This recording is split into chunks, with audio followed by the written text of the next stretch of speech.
या बातमीचे प्रायोजक आहेत hotel Badepir, Laxmi market, Vijapur west, Solapur. दुसरी शाखा मुस्लिम बादशाहपेठ, जिंदाशहा मदार चौक, सोलापूर।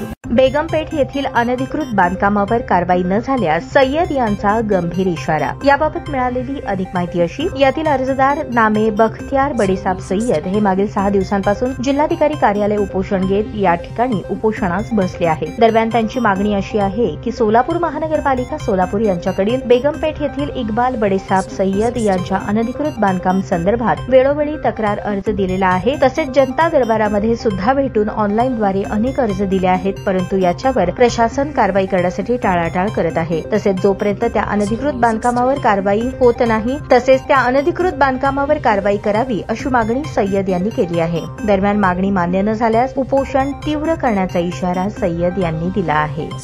मेरा नाम बख्तियार अहमद बडेसाब सय्यद, 15 बेगमपेठ इकबाल बडेसाब सय्यद। परवानगी 5 मजले की है, 6 मजले बनाते और पार्किंग नहीं है और कोई दुकान है पार्किंग पर। और 2.5 साल से मैं जा रहा हूँ कारपोरेशन को, लेकिन आश्वासन दे रहे हैं, हालांकि पुरावा मेरे पास इजाज़त नहीं, रहिवासी परवाना नहीं है। एक ऐसे सिर्फ 5 मजले की अच्छे कैसे बैठे वो भी पुरवा हुआ है। और जो भी रिवाज दाखिल करे वो दाखिल नहीं करे, अगर मेरे माहिती निकले भी नहीं, पटपट आणि इशाद जनता तोशीफ मौलाली स्टेट या अत्याचार आर्थिक तड़जोड़ करेंगे या इससे मेरे को शंका है।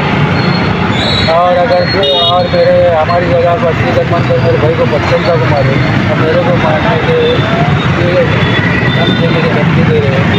और अगर ये 2 दिन में कार्रवाई है तो पूनम के रूप में आत्महत्या करना। ताज्या बातम्या पाहण्यासाठी प्राईम महाराष्ट्र न्यूज चॅनलला सबस्क्राईब करा।